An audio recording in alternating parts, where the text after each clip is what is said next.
All right, so here with Sarumaru, the developer for FX Unit Yuki. So my first question would be, what inspired you to make this game, or how did it come along?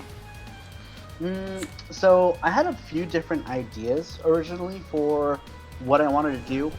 I've always wanted to make a video game since like the beginning of time.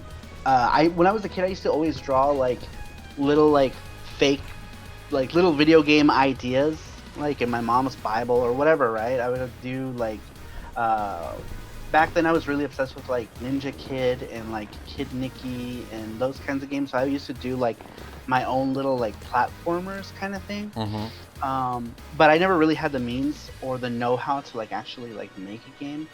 So later on, jump 30 years into the future or more, probably more like 35 years into the future, I started coming up with an idea for like a PC Engine girl comic, and it was gonna be called originally like PC Engine FX Gals, and there were three girls that were based on the three NEC systems, but I couldn't think of like how to like work that into like an actual story, so I Right. just scrapped the whole You thing should and have I just started stole over. Charlie Angel's story.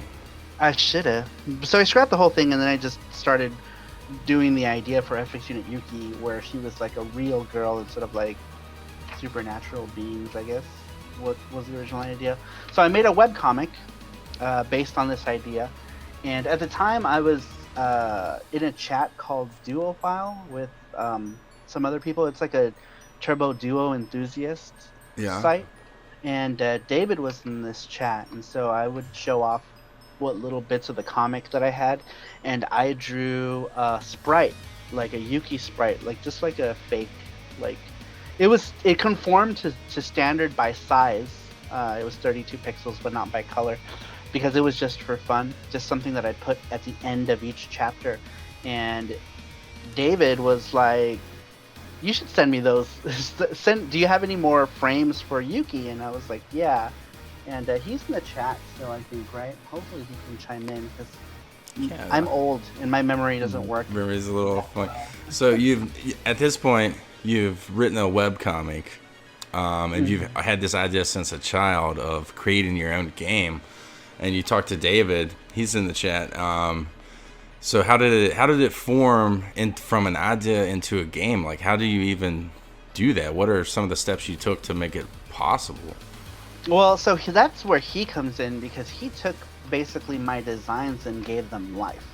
Because all I did was draw like the sprite animation and stuff, and then he took it, and all I had at the time was like a Yuki sprite and like a couple of like other like the drone character sprite, like the little flying drone from Stage Zero, and like one of the bucket enemies, and that's all I had. And he put together a demo just with that, and I was going to MGC like maybe days before he put together this demo, and so I was like, you know what, I'm gonna take it, and I burned them on CDs and I printed on them, and I made like little like sleeves to put in, Right. and I took like 10 of them to MGC just to give out to some people, and everyone pretty much collectively lost their shit because they're like, oh my god, this is cool, you guys are making a new TurboGrafx CD game, and I was like, yeah, I guess we are. At the time, well, there was no real plan to Right. actually It was sort of do just it. showing it off to see what the reaction Yeah, was. just to see what, and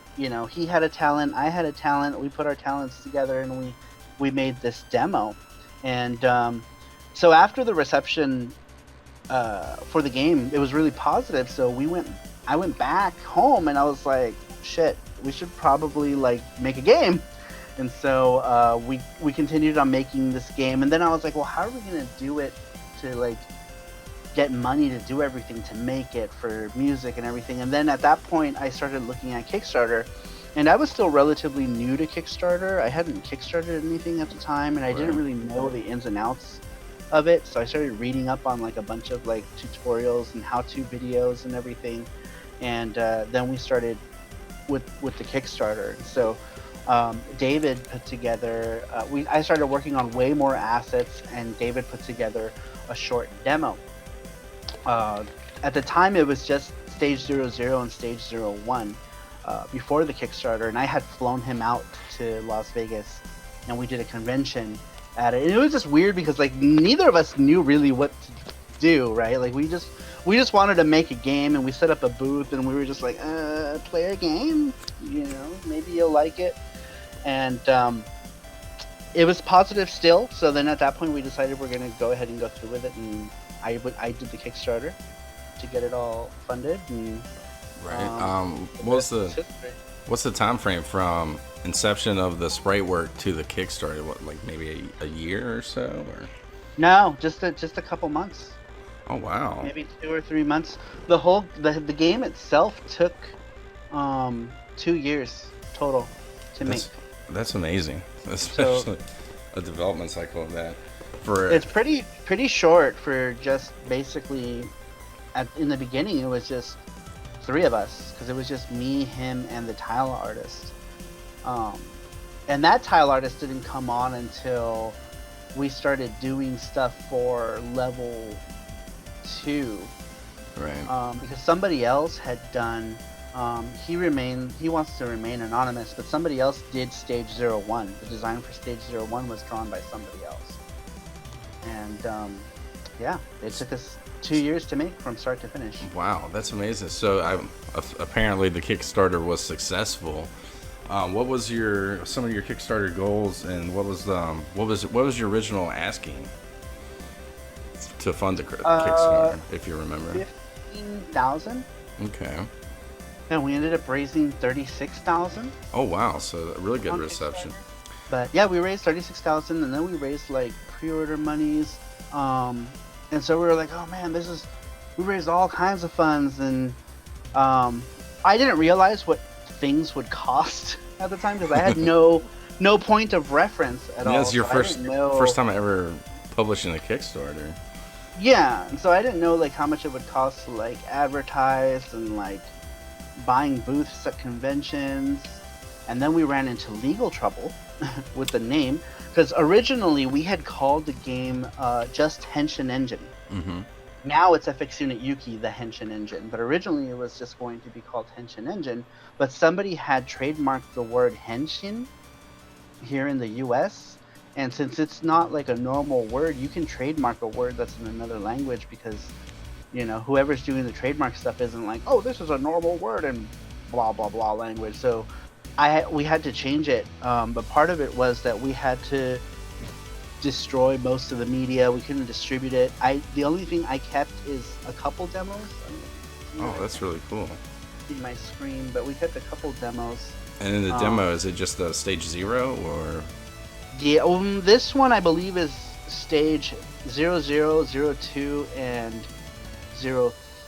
I'm sorry, stage 00102. Okay. Are on this demo. So we did 3 stages for it. That's a pretty big demo. Usually a demo is just like one stage, so.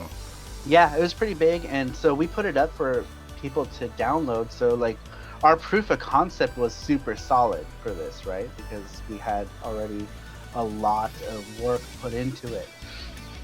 But the game itself ended up being a lot more robust in terms of features, and David likes to refer to it as feature creep. When you keep adding features to something. Mm-hmm. The original base idea was going to be pretty simple. Like Yuki wasn't going to have like a charge shot or a slide. It was just a basic platformer, and the stages were very short. So then we started working more into it, and after like raising that much money, we felt the pressure to make something better. Yeah, because you have a ton of people depending on it. Did you how was the community during it?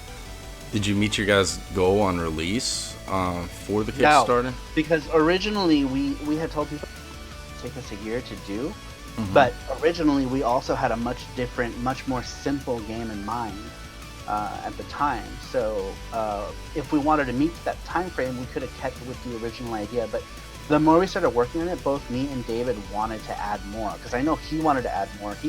He kept bringing up like really creative ideas, and I was like, dude, that sounds awesome. Let's do it, and then I started coming up with more ideas, more characters that I wanted to add in into the actual game story that originally wasn't going to be in the game story. It was just going to be Yuki and Master N, and then I added like Nobuyuki to the story, and then we actually added. There's a secret character in the game that if you ever beat it on hard, you might actually get to Oh see. man, that's gonna be hard. Yeah. 'Cause, But I think you could do it. You're pretty good at it. oh, thank you. So what are some of the feedback you get from it? Like, is it pretty much good reception, or are people hate on it, or is it sort of mixed? It was mixed, mostly positive, but like there were a lot of people who crapped on it, like right off the bat. You know, people online would say a lot of things like the level design is poor and blah blah blah.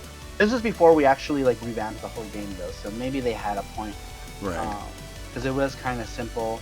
And then we worked on the levels some more, and then we had some drama too with our Kickstarter as well. Because we originally Henshin Engine, or FX Unit Yuki now, was going to be only for the TurboGrafx CD and the Sega CD. Well, nobody wanted it on the Sega CD. Everybody was like, No one owns it. this needs to be right, you know. So, but the reason why is because like the soundtrack really lends itself to CDDA audio. So we wanted to keep it Red Book audio. And we didn't really have the know-how to put it on a cartridge anyway, so we were like, you know, what do we do? But we did it anyway, and I was going to outsource, and that's what ended up happening, is that we outsourced to Josh Prod to make the Genesis cart, and then eventually he ended up doing the Dreamcast port as well. But there was a whole lot of drama when we added the Dreamcast tier, and the only reason we added the Dreamcast tier was because that's what people wanted. People wanted us to add the Dreamcast instead of the Sega CD, and then they wanted Sega Genesis cartridges because that's what most people had. But when we added the Dreamcast tier, a certain Dreamcast website like went crazy over it and said that we were only doing it for cash grab, and I almost actually at that point decided I was just going to cancel the Dreamcast version. But I started talking to people and I was kind of soft, letting people know softly that I was just going to cancel the Dreamcast entirely because of the drama that was happening with this Dreamcast website. Because I want to avoid that kind of stuff. And I was just doing it. Was it a stretch goal, part of your Kickstarter, the Dreamcast version, or I guess the Sega CD version originally? No, it was just going to be part of it. So we Okay. kind of just traded out one for the other. But when we added that, it was before our campaign had come to a close. So this Dreamcast website was stating that we were just using that as a cash grab, like we were just trying to cash in on the Dreamcast community, but didn't think that we would actually make it. Well, you did, because I've been playing it. You've been playing it, so that's awesome. We made it, but we still, to this day, we don't know why they chose our campaign to crap on. Yeah. With this whole thing, we still don't know why this website went after us. They even went after me personally, saying that my artwork was garbage, wannabe manga, like all kinds of like stuff, and it's like at that point it just got personal. Yeah. You know, like. And they put this stuff like on the article, like they put my mom's name in this like article, which I think they redacted at this point. Probably, if they're smart. Yeah, trolls will be trolls, I guess. But I'm glad you overcame. Pretty much doxing, though, at that point. But yeah, we did overcome it. I mean, after a while, we just ignored it. But at first, I was super upset over the whole thing, and was just gonna call the whole Dreamcast thing quits, because we originally we just wanted to put it on the PC Engine TurboGrafx CD anyway. That's what we wanted. Me and David only wanted to put it on that. We didn't care about anything else. Right. So, you know, the only reason we were doing it is because we had fans of the game who wanted to see it on other things. So we were facilitating what the people wanted. Yeah, and that's part of Kickstarter. It's sort of listening to the community, because they are the funders. So I'm glad that you did that, and you overcame some of the drama and BS that you were getting out on some certain media outlet. So for anyone out there that's thinking about making their own game, what would be some of the things that you've learned that you could spread the knowledge of, maybe what to do, what not to do? maybe have a more clear plan of what your game is going to be. Um, it's really hard to say though, because you never know what when you start a project where it's going to end up taking you. One thing I can say though is avoid online negativity. Don't read it because the stuff hurts. You know, Yeah. and it's funny because like I've been called everything under the sun online. You can tell me anything you want. You can insult me personally. I never cared about that kind of stuff because, you know, it doesn't matter. But these people were attacking something that I made, then it becomes super personal. Yeah, a You project know, of you yours. yeah, you can call me any name under the sun. I don't care.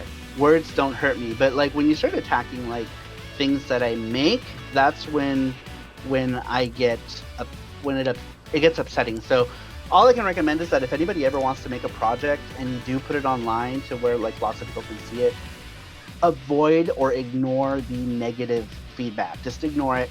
Unless it's constructive criticism, then avoid it. Because we actually I think that we took a lot of constructive criticism when we were making the game, and Yuki is better for it. You know, for being our first game, as you know, because this is our very first game. We started this small studio with just me and David pretty much, and then it became me and David and Black Tiger, who's the tile artist, and then Simon was our composer. I'm hoping to bring the whole team back for Yuki too, but we'll see what happens. So far, it's just me and David. All right, so that sort of leads me into my next questions. So you originally planned it for the PC Engine and the Sega CD, but the Sega CD didn't quite work out. People listened to the community and their feedback and decided to change it to the Mega Drive and the Sega CD or the Sega Dreamcast. And now I'm hearing rumors that that it's coming out to the PC on Steam. Is that in development, or where's that at? And when do you have an expected date or a expected time that you're going to be showing off a demo? So we're going to be showing off a live demo of a mostly complete version of the PC game at Game On Expo in Arizona. So the game should be pretty much fully playable by then. And if not fully playable, pretty darn close. And in the next couple months after the show, we should see it released. But David's already been he sent me a build, and so far it's great.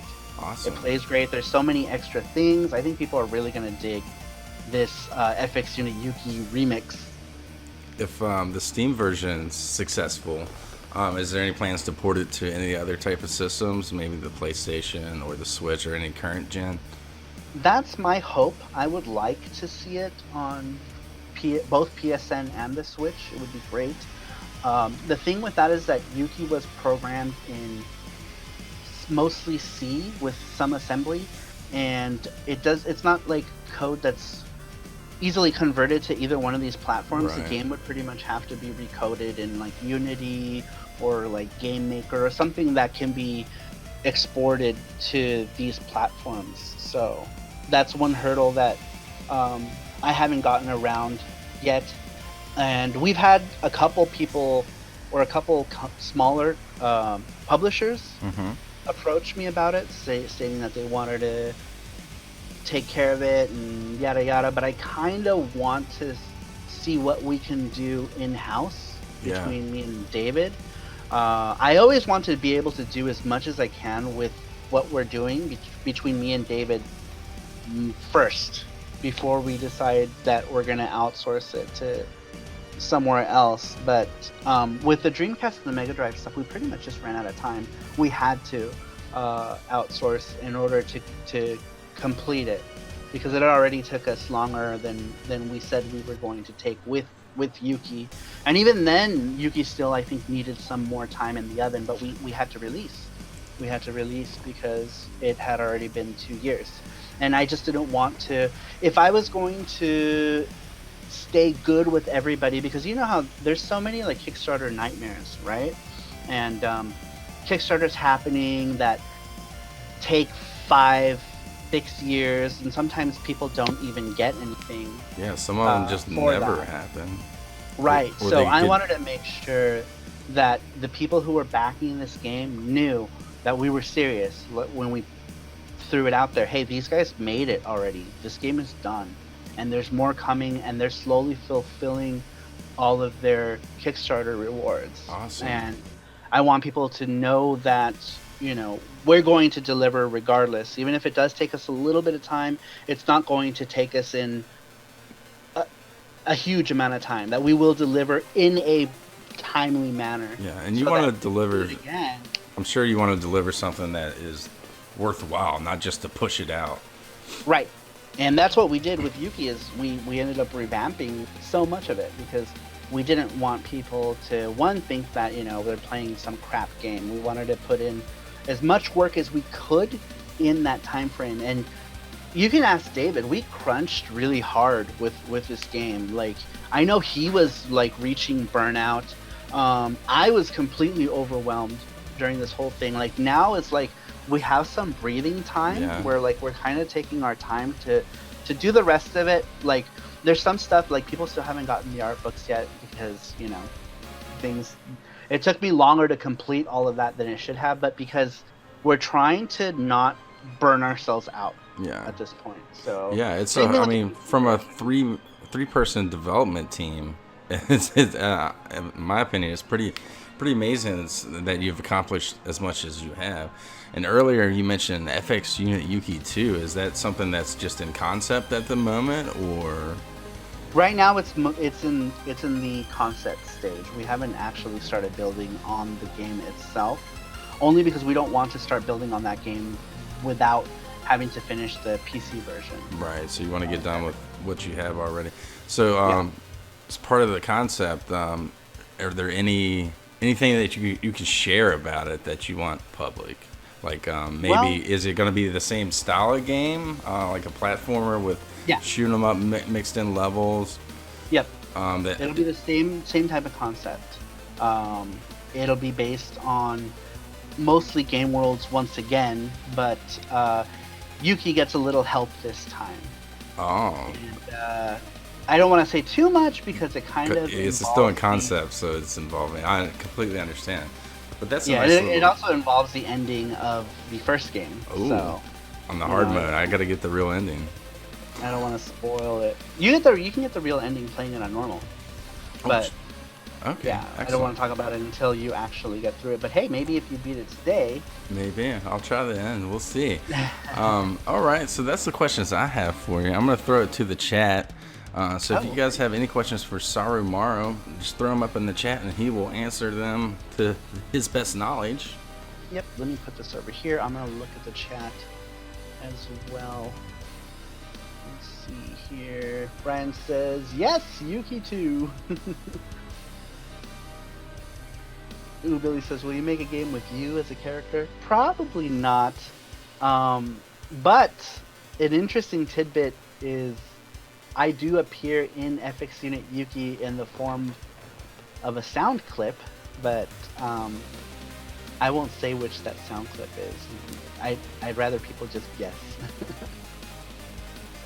Slayer says, what's a tile artist? So I do all of the main art for the game. Like I created the characters. I do the pixel art for the actual characters, like Yuki and Jenny and the majority of the bosses.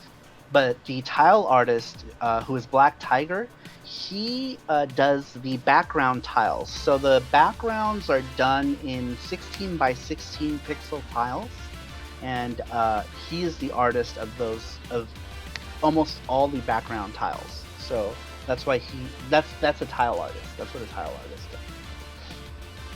What were the challenges for the audio on the Mega Drive version? Says Baltimore Retro Gaming. So the Mega Drive version had to be, since we outsourced that to Josh Prod hired his own people. He hired 3 different composers to make the music for the Genesis version of FX Unit Yuki, and those guys did a good job. The 3 composers for that version of the game did a really good job with utilizing the Genesis sound chip, or the Yamaha sound chip. I'm not too familiar, but it sounds great. I think the soundtrack for chiptune music sounds really good. Personally, I'm a bigger fan of Redbook audio, because that's really what was the turning point for me as a gamer when CD audio was introduced into games. It just completely blew my mind. So I'm a bigger fan of that. But they did a good job nonetheless. Let's see here. Billy says, do you have plans to create modern console games with retro-themed throwbacks, like for the Switch? Not directly. I think that most of the games that we're going to make are going to probably be... So me and David are huge PC Engine TurboGrafx 16 fans. We were both fans since we were in our teens. So he's very passionate about doing stuff for our favorite system, and I have no issue with that. So I think at least the next couple games that we make will be on the PC Engine to start, and then we're going to port it out. But obviously that does limit us because we actually have to follow like real system limitations, like color and all kinds of other stuff. Memory, because we can easily run out of memory. And that's something that you don't have to worry about when you make a game for people. You can throw in all the freaking colors you want and a bajillion sprites. Because we were at a convention, they're like, oh, this is old-timey, kind of like that Shovel Knight game, but Shovel Knight looks better. And I'm like, okay, well, it's kind of hard to compare them because they're completely different hardwares. You know, Shovel Knight was not made to run on a retro console, so it could break all the rules. But we can't. We have to stick to very strict guidelines. So your team, does it still consist of the 3 people? Is there you have plans of some concepts of some other games that you want to do? Right. Is it going to expand in the future, maybe to include more people, or now that you have a better idea of how the whole game developing process works? I think the team is going to be relatively still. We're hoping to get to the point to where people will recognize, hey, that these guys make decent games, and maybe we can work out some deals in the future. But for now, I'm content with making the game and just getting the game out there and whatever platforms we can get it out. But I think eventually Sarumaru will grow, and I'd like for David to be along for the ride. We work really well together. That's another thing too, is we work really well together. We communicate constantly. Like while Yuki was going on, we communicate every single day. And I've worked with I've tried to do this with other people, and it always fell through. It always fell through because of communication. You know, the communication wasn't there with these other programmers, and so nothing really happened. But me and David not only communicated, we were throwing ideas back at each other, which was really good. So he does have some creative say in the game as far as like a lot of mechanics. He even built some stages himself, like the second area of the Oni Island stage, which is like the Adventure Island parody stage. He built that whole second portion after the first cave level. And a bunch of other stages he added. He just added second areas too. So we worked really well together. That's good. You got to have someone that you can trust and that you have a good communication with, for sure. That goes with any type of job when you're proactively working together on a project. But it looks like Slayer asks, let me find it. Do you regret anything from this project? Do I regret anything from this project? Not having planned better. Better planning with everything. Just being more organized, I think, would have helped. Here, let me clean my lens. I think my lens. Is that better? You look beautiful. I look beautiful. Just more organization. We definitely learned so much from this first go. For David, this isn't his like he actually released the game prior to FX Unit Yuki, but this is his first platform game. So it was a learning experience for both of us. But definitely I regret not being more organized from the get-go. Awesome. So Michelle and Ranger's question pretty much run together. Michelle's asking, would you reprint any of the FX Unit Yuki hats? And Ranger's asking, are you planning on releasing more promo stuff for the FX Unit Yuki, like more comics or the like actual print comics, I guess is what he's referring to. Yes. So originally the first book for FX Unit Yuki, which consists like 50-something pages, was all available for free and is available for free still. If you go to www.fxunityuki.com, you can read all 50 plus pages of the webcomic for free. Now, the continuing chapters after that, that's going to be a perk for my Patreon folks. And then when we get to release the second game, then we will make a physical book of those pages. But the comic will continue, and it'll be available for the Saru Crew people on Patreon. Very nice. Which you can find me by just going to patreon.com/Sarumaru. Yeah, Jesse, throw the links. Cello's asking, what was your inspiration for Yuki's weaponry? Like, I guess she has the slash like strider, I would assume, and then she has the power ball. So, those are functions of her actual outfit. So Yuki essentially transforms into what's called the FX Engine, which is a parody of the PC Engine console. She's an anthropomorphic, is that the right word? Humanized version of a PC Engine. So her powers are just derive from, well, we're supposed to be led to believe that her powers are led or are part of her FX unit, the costume that she wears. But there's some revelations later with Yuki that I don't really want to go into because most of it will be revealed in the second game. But there are like little bits and pieces sprinkled in that hint that Yuki might not be who she thinks she is. Oh, plot twist. Gotta have that. And actually, the stage that you were on is kind of a lot of like sprinkled. I don't want to say spoilers because I don't really actually give away anything, but it does. Foreshadowing. Yeah, foreshadowing. That's it. So it alludes to the fact that Yuki might not be who she thinks she is. All right, awesome. All right, so if anyone wants to pick up the Dreamcast version or the PC Engine version, where can they go? So you can just go to www.fx and you can pick up both the PC Engine version and the Dreamcast version there. To answer the question about the hats, more hats are coming. We only did the promo ones for the giveaway contest, the white hats, and we'll be making more of the gray hats that I normally wear. The gray and the black hats will be available on the website soon. We're just trying to get, before I go into merchandise, I want to push the books out and get that taken care of before I start jumping into like the hats and the acrylic stands, because we're making acrylic stands as well, like Yuki and Jenny acrylic stands that people can buy. But we won't push any of that out until we finish up our loose ends. As soon as we tie up our loose ends, I have so much more planned. Awesome. So I think it'll be fun. Randrick's telling you, release a figure. Then Brian's Trusty said, take my money. Take my money. I wish you could put gifts on the chat. It would be fry.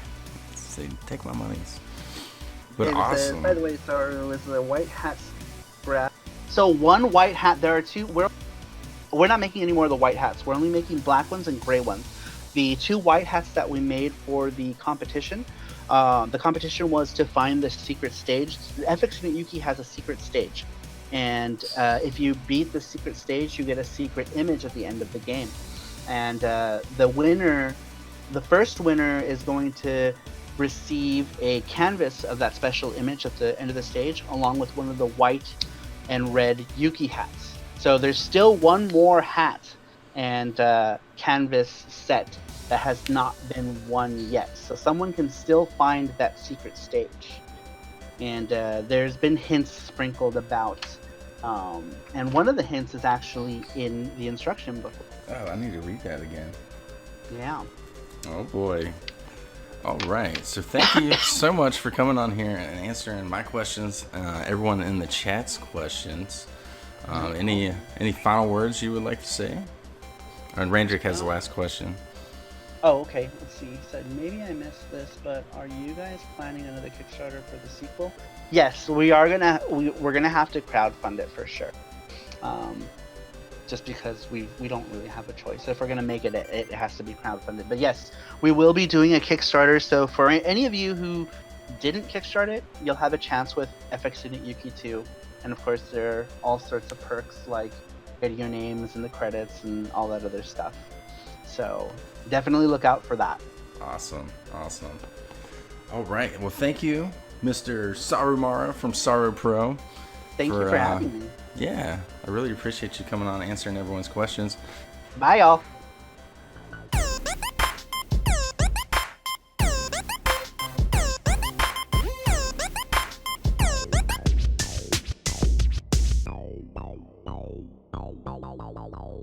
Hope you enjoyed the video. If so, like, share, comment, and/or subscribe. See ya.